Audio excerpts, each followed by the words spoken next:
DJ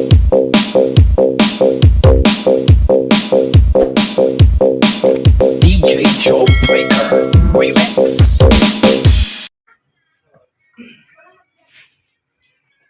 10,000 lang pinakuan. Hindi lang ako nanuha ng mga engineer. Halos 3 buwan, ako nagpapasara tao, hindi na nila sindihan ka. Kaya medyo pasensya na, emotional lang ako. Hindi ko naman pwede pabayaan ng mga tao, hindi ko pasaluhin. Ang pero mo lang na bariya ay malaki lang sa pulis ko. So, kaya medyo, nung nakalang ang pero may 45, binigay sa akin 20. So, 35 ang nagiging Kaya, pero okay lang, laban lang. Ayun naman, nakakaraon din tayo. Medyo lang, dahil lang. Pagsubok na ng tingin sa akin, at pasalamat din ang palakulaan. Nandyan niya sa akin. At noong nakaraan taon kasi wala, zero balance ang model. Siyempre, lagyan nila pang tao na medyo baka wala ako sa nabaw. Solo ko yun. Wala akong maging katulong. Sana please kayo sa akin.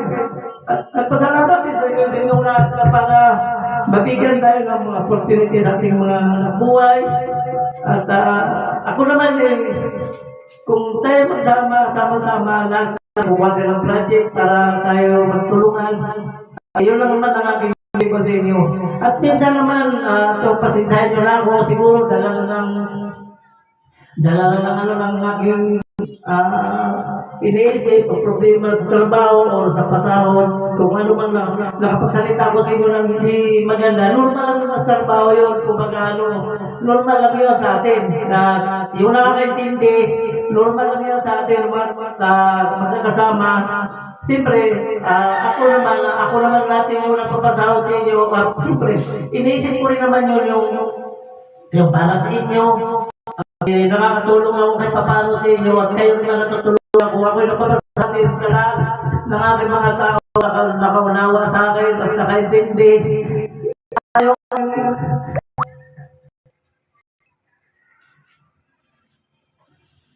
Yung aking yung aking pinsan pamangkin siyempre, sulat na lang ulit.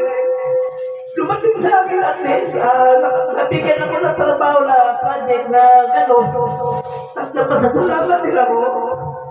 Noon kasi lahat ng nagtrabaho ko, wala akong mapagkatiwalaan kung ano bang ibibigay sa akin. Siyempre, hugot tulong dito, makakilala lang kami. Pagdating minsan, niluluka ko. Pero okay lang sa akin. Wala naman problema nila, hindi naman ako maglalaba. Sa akin, ang akin ang inisip, makatulong ako sa kanila.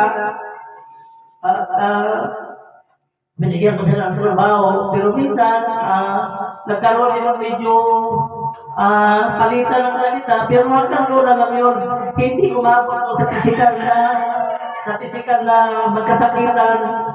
Kaya yun minsan, pag ako wala trabaho, katulad sa San Francisco, halos isang buwan nakapunta ron. Halos isang buwan, tinawala ko lang dito sa pinsan ko. At puro kaya lang. Pero puno lang ang usapan namin. Sa Santa Clara, gano'n din. Minsan ako makapunta. At isang linggo, meron lang 2 business. Minsan, sabitan ko lang sila doon. Tutukan ko, gano'n din yung mabangan. Minsan, isang linggo, sa business lang ako makapunta. Ang nakatutok lang ako, Santa Maria lang, dahil yun talaga ang project na naka-priority sa akin. Minumura ko ng engineer, minumura ko ng libos, minumura ko ng tuto. Pero tanggap ko lang yun, siyempre ako, tinanggap yung trabaho. Pero awa ang Diyos. At matatapos na rin, baka siguro mga 2 linggo na lang, tapos na ako doon, hindi na mabawasan ang sakit ang ulo ko. At yung kapasahod na hindi maganda, ibibigay ako ng 36, ibibigay 10. Ang payroll ko nasa 40, 36. Masakit din sa ulo, minsan na kahit kami wala na, basta may bigay lang sa tao, gagawa ko ng paraan, kung ganun lang sa akin. Kaya ako nagpasalamat sa inyo lahat talaga. Na minsan, kahit wala ako, telepono, tatawag lang ako, kumusta trabaho dyan, o kaya.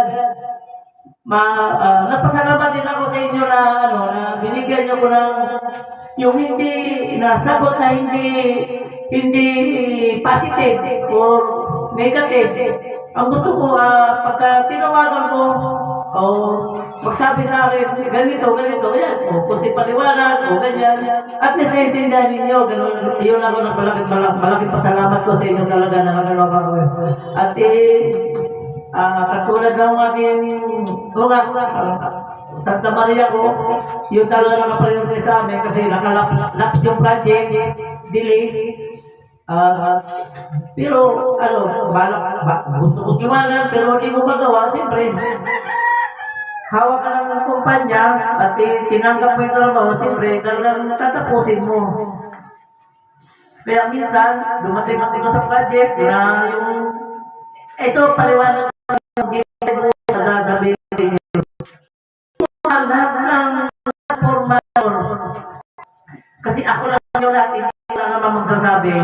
At ako Binunat mo na tayo. at ako po na, huwag kayo ma-open sa akin. Nangyari, ang gusto ko sa trabaho, yung malis, yung kasi ginawa naman natin yun, kailangan pag ginawa natin, nilagay natin sa ayos, kasi ganun ako kung magkatrabaho. At sana na, pag inyo yung masarap, siguro, nyo, kung ako'y simula na, tama naman, at kailangan ng trabaho. Kaya gusto ko nakita yung malis sa trabaho para at tinanong kayo na sino kinuha niya. Ayan, kaya sister, diba magalingan? Pero paano ka naman magagawa na